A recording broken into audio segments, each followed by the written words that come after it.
In October of 2023, my family discovered my great-grandmother's military pension application. Under the Military Pensions Act of 1934, this file relates to May Casey's unsuccessful pension application.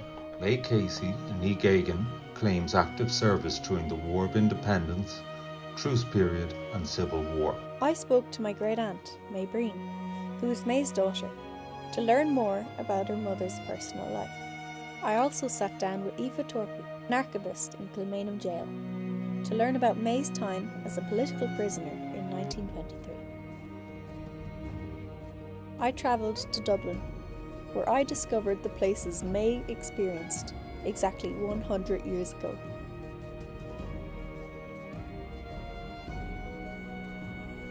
This is the story of how I investigated the secret life of my great-grandmother, May Casey.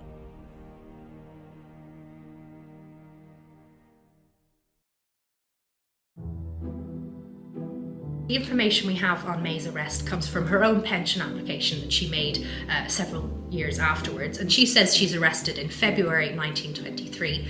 She doesn't say specifically why she's arrested, but in her pension application she gives details on what sort of activities she was involved with. So dispatch work, which is carrying messages, moving arms and ammunition around Dublin, but also being involved in keeping safe houses for IRA men too. She claims she collected arms funds for the IRA, disguised as funds for the Paterlacan Literary Society. I don't know whether it was when she met my father. I don't honestly know.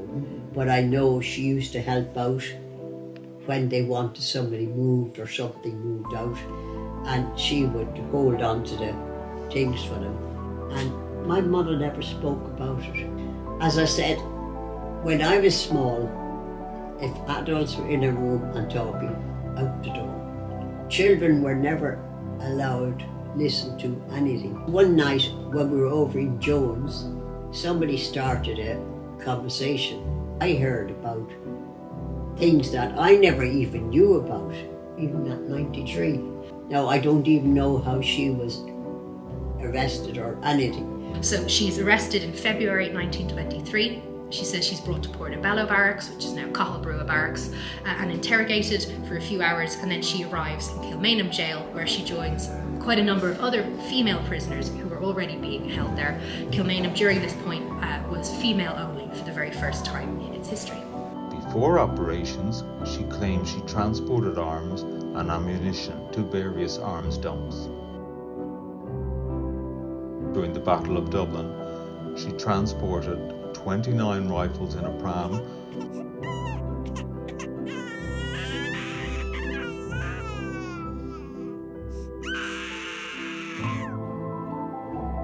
from 100 Haddington Road to her home in Thorncastle Street. That's in Haddington Road, yes. Do you remember growing up there? Oh, I do. It was a different house altogether than what it is now. Once I left Haddington Road, you lose touch then with all the people around, you know. I never was involved. I never wanted to be involved. For when the women were here in 1923, there are no other prisoners in Kilmainham Jail, it's just these political women. So they have a lot of rights as political prisoners that they wouldn't as ordinary. So they're allowed to wear their own clothes, they'd be allowed out to sit in each other's cells, and they would walk around the jail and just communicate with each other much more freely than ordinary prisoners were allowed. They're allowed to receive parcels and letters from home. They would play rounders and handball. They managed to pull apart the gaslight and put a frying pan over it. They certainly have a different experience of prison than ordinary prisoners would have, but they're still in jail. You are surrounded by walls and barbed wire and soldiers. So May herself says that she was on hunger strike for 14 days. They weaponised their own bodies because it was the only weapon they had. The women would hunger strike for release. I want you to release me and I'm not going to eat until you do. In March 1923, 96 women went on hunger strike for their parcels and letters to be reinstated, and when they were, they came off. It's a very serious form of protest, and some of the women thought that this is how we should protest because it's a very frightening concept that we might let a woman die on hunger strike. Oh, she was a lovely person. She was really kind. I remember Nora She used to say, like, she could sit down and talk to my mum about anything, and she painted a bit, you know, when she was in Kilmainham. She took a beautiful box of paints that her father had bought her. We know of several women who received paints while in prison. The most famous is Grace Gifford Plunkett, who had married her husband Joseph in the jail in 1916 before he was executed the next day.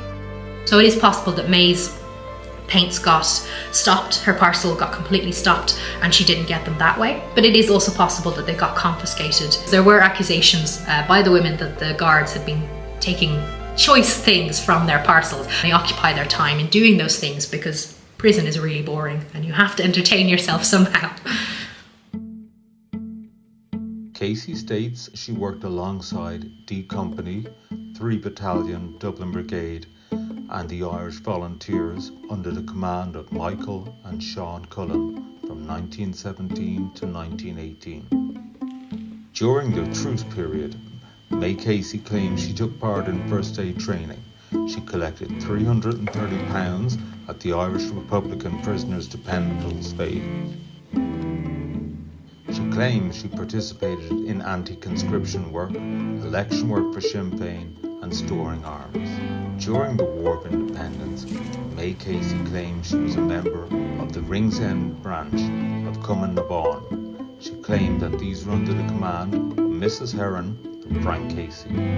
After a raid on Bamba Hall by British forces, she claims she rendered first aid to men in the Galway Hotel. In Kilmainham jail, she was held in a cell which she nicknamed Fighting Third D Company, and this is the IRA company she was associated with. She was transferred at some point to the North Dublin Union. She's definitely there in June 1923 because she signs an autograph. On the night of the 30th of April 1923, the women of the East Wing were informed that they were going to be moved, and they refused to go. 2 of their number were on hunger strike, Mary McSweeney and Kathleen O'Callaghan, and the women were afraid if they were moved that no one would be there to look after them, so they refused to go. They go up on the top floor of the East Wing, they link arms, they hold onto the bars, and soldiers with their faces covered or blacked are brought in to drag them down physically. Across several hours, the women are dragged down one by one. Some get their hair pulled, their heads smacked against railings.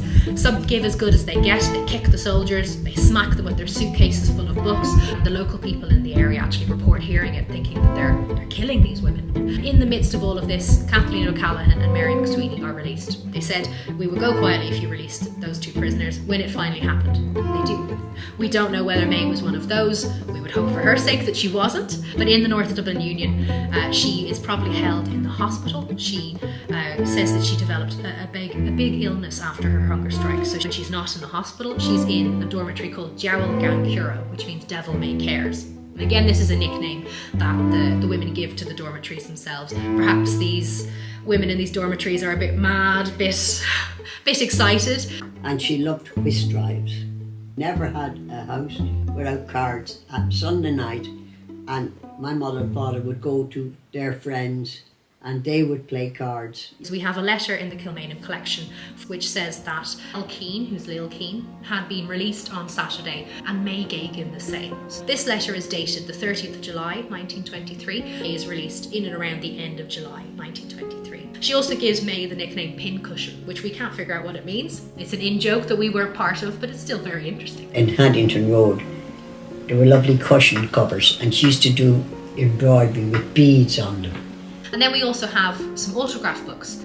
They hand them around to their fellow prisoners to create a memento of their time in prison. So you and me in prison together, basically. May writes pretty much the same thing in all of the autograph books. She writes her name and her address in Sandymount, and then she writes her cell nickname, Fighting Third D Company, Kilmainham, and Jowl Gan Cura in the North Dublin Union, or Devil May Care. So this is how she wants to be remembered, that she was in Kilmainham and the North Dublin. Casey states that her father was a master stevedore and had a contact from the British Admiralty to unload munition ships from the Dublin docks. He was a master stevedore.